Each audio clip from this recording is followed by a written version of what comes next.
Hallo folkens, da skal jeg inn i et Zoom-intervju med den tidligere Premier League og Manchester United-spilleren Luke Chadwick. Luke Chadwick ble seriemester med Manchester United i 2000 og 2001-sesongen. Han fikk sin debut i det famøse 0-3-tapet mot Aston Villa på Villa Park, hvor United tappte 3-0, og Alan Hansen kom med tidenes quote «You can't win anything with kids». Vi vet alle hva som skjedde i 1999. Takk for at dere ser på. Husk, trykk på den røde knappen, og når dere har gjort det, så trykker dere på bjella, så får dere varsel når neste episode kommer. Dette er selvfølgelig gratis. Takk for at dere ser på.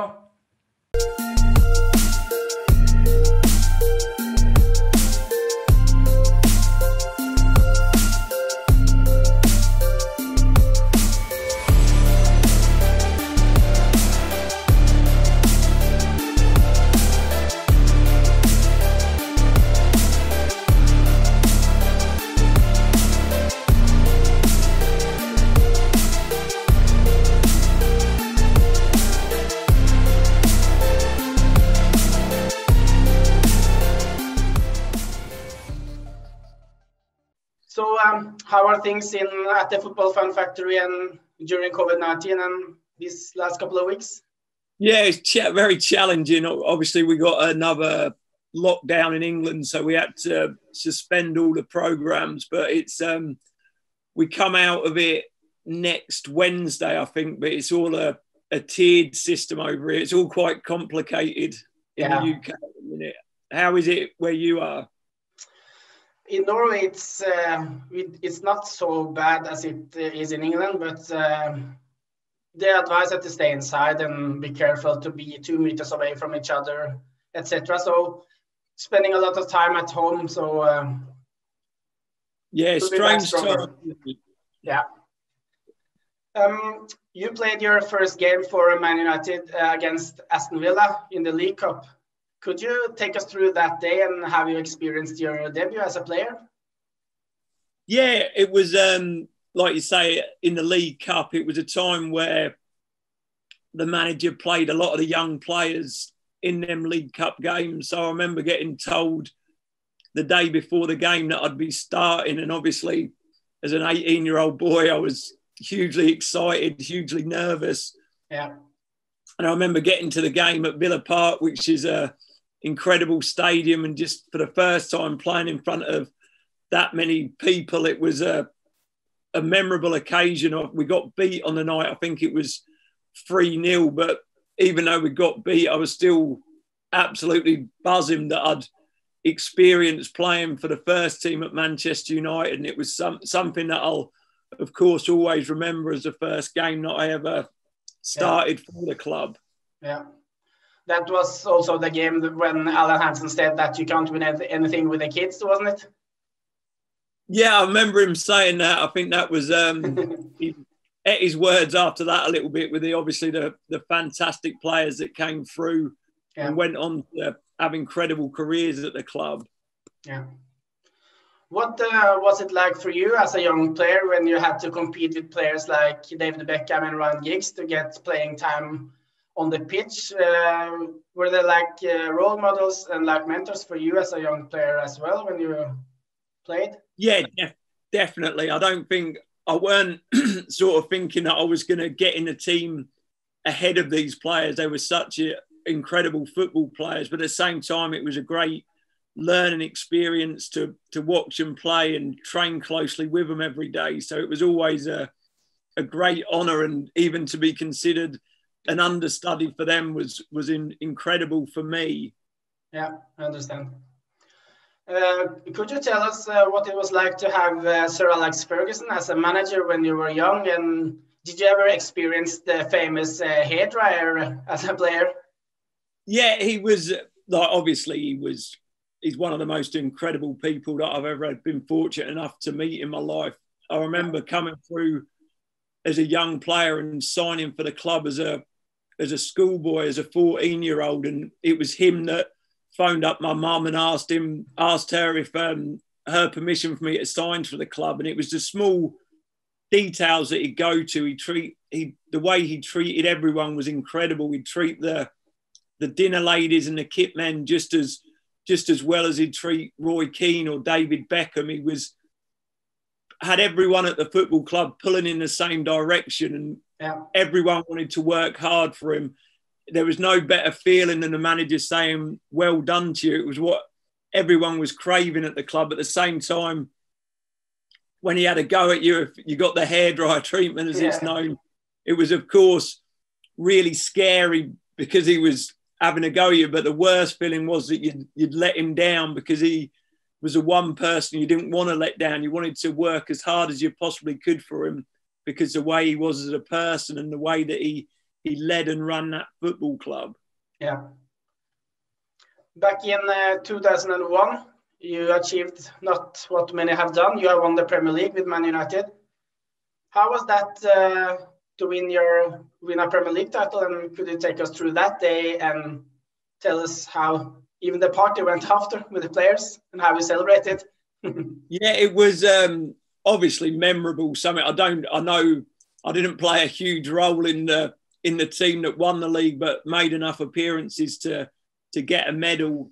Yeah. And it was the whole of that season really was like a whirlwind. I came back from a loan move to Royal Antwerp and come back into the team, and it was every day waking up, sort of pinching myself, thinking I was in a dream, playing with these incredible people day in, day out. Yeah. And to have played enough games to win the league. I remember standing on the podium waiting to hold the trophy, didn't know what was going on really. It was such a surreal experience. When I got handed the trophy and picked it up, I think the lid fell off because I tilted it too much. So it was a strange day, but a completely memorable one. I think the party afterwards, we was at the Lowry Hotel, and just obviously with a couple of friends, my girlfriend at the time, and we were just thinking, this is mad really. We're in this party with achieving something with one of the best football teams in the world. So it was a very surreal experience, but a hugely memorable one as well. Yeah, like a childhood dream coming true for you. Exactly. Yeah, it was like being in a dream really to be part of that squad. Do you have your Premier League medal in your office? I've not got it in my office. I've got it. It's just on my bedside, in my bedside drawer. So I keep it safe. Sounds like a good plan. When you grew up, did you have any role models that you looked up to on the pitch that motivated you and you were impressed over? Yeah, I think at Manchester United, you had so many role models there. The players that came through, the likes of David Beckham, David Beckham, Nicky Butt, Ryan Giggs, the Neville brothers, and having them role models that weren't that much older than you gave you the belief that you might follow their pathway. So you could look at how they done in the youth team and came through into the first team. So we always had people to look up to and try and strive to be like them and follow what they've done. Yeah. You played with one of the best Man Utd team in the history. Who was the Man Utd player that impressed you the most at the training and the games? I think they were all obviously brilliant players. The one that probably stood out for me as the best one would have been Paul Scholes. He was an absolute genius. He just seemed to be a couple of steps ahead of everyone else in everything that we'd done. He had eyes in the back of his head and always was so intelligent, had such awareness, and he'd play off one touch, two touch, then go and smash the ball in the top corner from about 30 yards. So hugely gifted players, but I'd say Scholes was probably the one that stood out the most for me in them days. Yeah. You had Roy Keane as a teammate. How was it to have Roy Keane as a teammate, or as he as tough as you can get the impression from the outside? And how was he in the wardrobe before games? Yeah, he was obviously the leader of the team on the pitch, an inspirational captain. He drove the standards a huge amount in training and the games. And when I first came back from Antwerp, obviously the standard wasn't as high. And when I first started training with a team, if you give the ball away or make a mistake, he'd be on you and tell you in no uncertain terms that that's not the standards required at a football club like Manchester United. At the same time, he was an incredible human being and so supportive to all the players, always helped out where he could. And he was just the ultimate captain, really. And without a shadow of a doubt, the best captain that I played in the same team as. Yeah. I heard a story that, I don't know if it's true, but when Dwight York signed from Aston Villa, at his first training at Man Utd, Roy Keane tackled him and said, "Welcome to Man Utd. Now you have to prove yourself to wear the famous United shirt." I don't know if it's true, but... Yeah, I wouldn't have been in the squad at that time, but I'm pretty sure that's what he'd do. He wanted to test all the players. He wanted to get the best out of everyone because the club had to be successful, and he was a huge driving force behind that, particularly on the pitch, in terms of making sure everyone was at it every day in training, and there was never a day where you could take it easy. It was an intense environment that he led incredibly well. Yeah, thank you. Back in 2015, you played for Cambridge against Man Utd. It was 0-0. How was it to play against your old team again? Yeah, that was the first time in my whole career having left Man Utd when I played against them as well. And it was obviously at the end of my career, and it was a wonderful experience. Cambridge United were a team that I supported as a kid. It was a team that I loved. So to play for them against a team that I learned so much as, a team that sort of gave me so much as a kid, it was an amazing experience. And I feel really great, lucky to have managed to do that, to have played for Cambridge against Manchester United in the FA Cup. Obviously got an incredible result as well, drawing 0-0 at Cambridge Stadium, and then had the opportunity to go back to Old Trafford and play there one last time. Yeah. What do you think of Man United's season so far? It's been quite a bumpy ride, but they have 3 wins in a row now, and a new tough game on Sunday against Southampton at St Mary's. Yeah, it's been a really tough start to the season, quite similar to the start that they had last season, where the performances have been a little inconsistent, haven't really got a run of results together. But like you mentioned there, the last 3 games has been 3 wins. So I'm really hopeful that they can keep that run going and get the wins together like they did towards the end of last season, to really push up the league table and really challenge for honours come the back end of the season. Yeah, you can see in the Premier League so far that it's been many strange results. And I think if United can get a winning stream like they did last season, I think despite a poor start, anything can happen this season if they keep winning the games.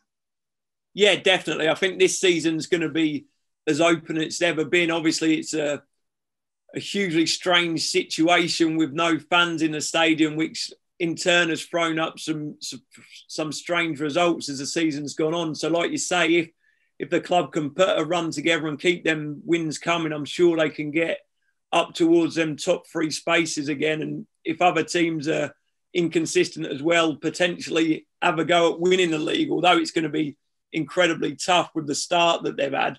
There's an opportunity there this season where you win 6-7 games on the spin and you're right in the mix at the top of the league.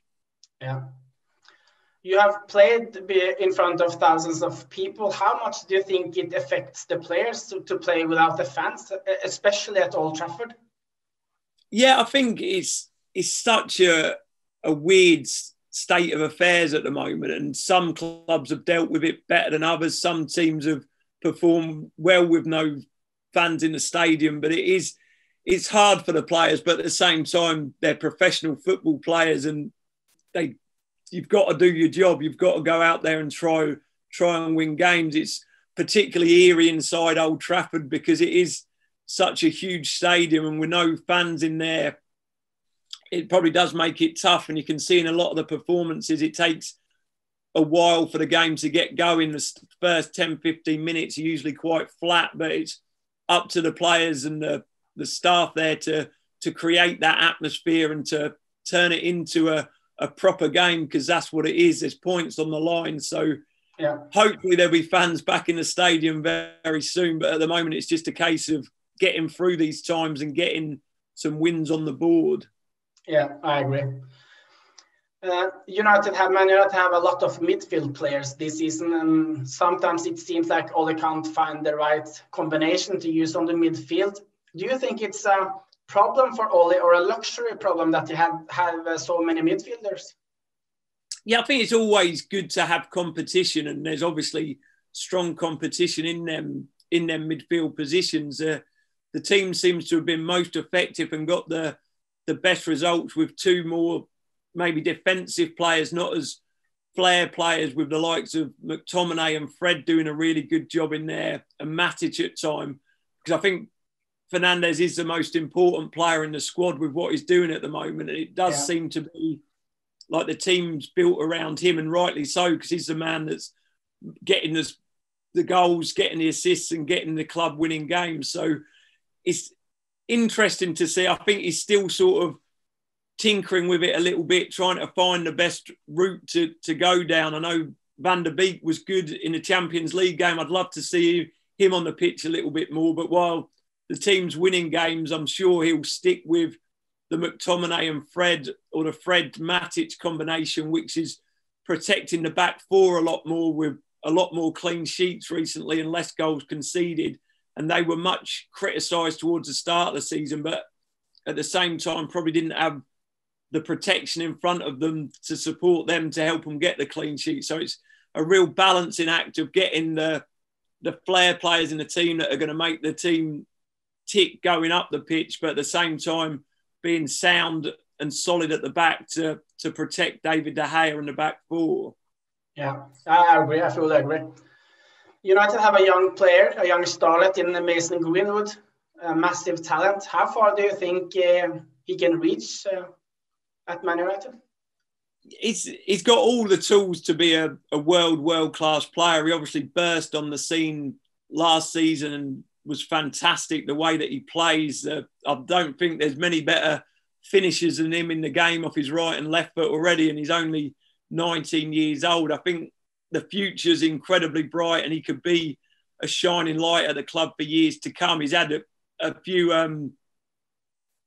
bit of a tough time this season with certain things that have gone on, but that happens to young players where you come in and out of form, and I'm sure he's going to be someone that's at the club for years to come and scoring plenty of goals. Yeah, he's a massive player, and you can see the goals that he scores. They're not, easy tap-ins. There are some really screamers. So looking forward to follow his career.